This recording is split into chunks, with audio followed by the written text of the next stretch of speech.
What's up, guys? Barry Gaming here, back with some more AFK Journey, and today we have the other part of news that I want to talk about that is a couple days late, so you guys might have seen it. Apologies again, I've been completely under the weather and everything. Talk with the designer. So this one here is pretty big because there's a lot of stuff going on with this talks with designers for the Waves of Intrigue season. The one thing that I will say, they've done a really good job communicating what their plans are and kind of talking about some of those hot topic items, and this addresses quite a few of them as well. So it says, keep playing the same modes can get a bit dull. Will there be any type of new modes in this season? Also, newer servers sometimes have to wait up to 40 days to open the season, while older servers don't face this issue, which impacts the experience for the new players. I will 100% agree on that one. I think if you start the game, you should be able to get into the season almost immediately, because otherwise, especially if you're watching videos and stuff like that, you're seeing people play content you don't even have access to. It kind of makes you feel like you're not part of the ongoing community. So they did have a couple good answers here. We're going to be introducing new modes throughout this season. Currently, we have 3 more planned. Guild Social will adding and updating modes similar to the newly released Clash Fronts, which I think is really cool. Fun festivals. Each season will have a different holiday event, so we will probably have, like, you know, Christmas, New Year, all that fun stuff there. And then daily activities. We'll develop more engaging daily content revolving around battles and map features, which I guess are all kind of cool. The only thing, again, this 40 days thing I still really hate for new accounts, because a lot of times you get there by like day 30 and then you're doing nothing for 10 to 15 days. Well, designing new features will ensure that we won't be too grindy. Thank you. Should be an AFK game. Since the launch of the Asia Pacific servers, we've noticed a season time gap issue among the servers. To address this, we'll plan to speed it up. Hopefully they make it like 30 days, because I think most even free-to-play players can get their main story done in 30 days, and then we can move on to the next season, which is cool. The current guild administration system isn't quite user-friendly.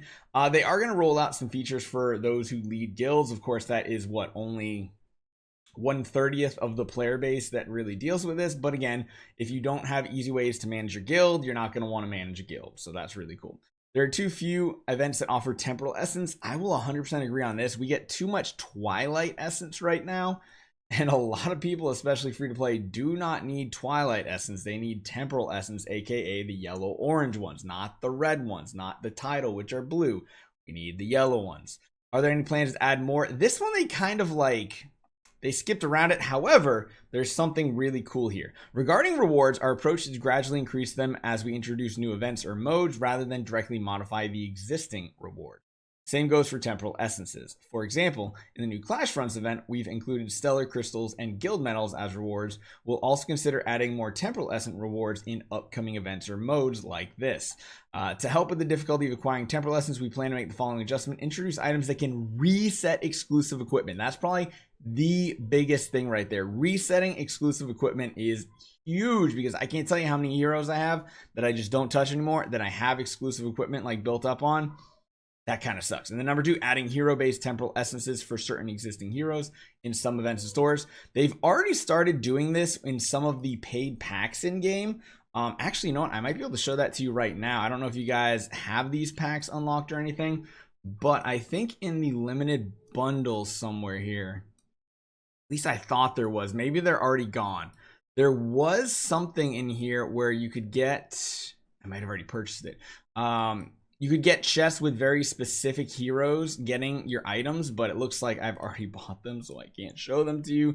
But it already exists, so it's in the code. They can easily implement them, and they might start adding them for like new heroes maybe in new events. What I wish they would also do is have special events during new heroes where, like, you get to certain tier of quality of that hero and it unlocks some bonus free rewards, like some temporal essence, things like that. A lot of other games have that.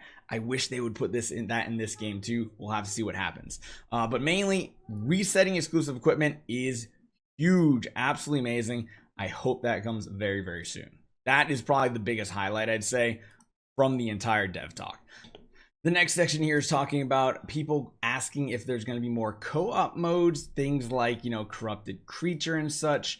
I've never been personally a big fan of that in this game, because if I have to be on at certain times or something, or try to coordinate, For an AFK game, it feels a little annoying at times. Some people might enjoy it. Let me know what you guys think in the comments on this one. Me personally, not the biggest fan of this one, so we'll see what it is. Currently, there's a server or severe power imbalance amongst certain heroes. Are there going to be any balances? Plus, I want to use Chippy and Hammy. So this one's interesting. They did say they will never be weakening any heroes. So any overpowered heroes, they're going to stay in their current state, because nerfing a hero is always a negative in a game like this, whereas buffing other heroes is always seen as a positive. And that's what they're going to do. They're going to empower underperforming heroes accordingly during the seasons. And they've done that quite a few times in these past 2 seasons so far, which has been really, really good.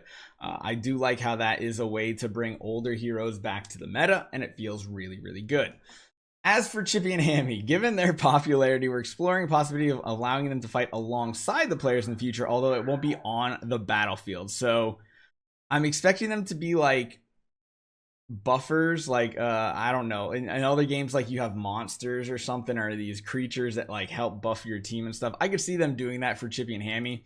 That could be pretty cool. My ranking is falling behind because the current drop rate of season magic charms is too low. I haven't seen too much of an issue with that, even on my free to play. Granted, it's like my free to play is on like stage 15, whereas my pay to win is at like stage 20 to 25 in a lot of them. So you do get better chances to get them. However, they did allow you to craft charms this season, and that's what they're talking about here. So that's like a decent way, but it says in the next season, we plan to optimize the sources of magic charms to improve your hero's development experience and reduce the impact of bad luck. I do also think that a lot of Jurors Trials is too RNG and difficulty based. Like, it's way too difficult. Even accounts like mine, you have to like try the same team like 100 times to get 1 win when you get up to like level 25 and stuff.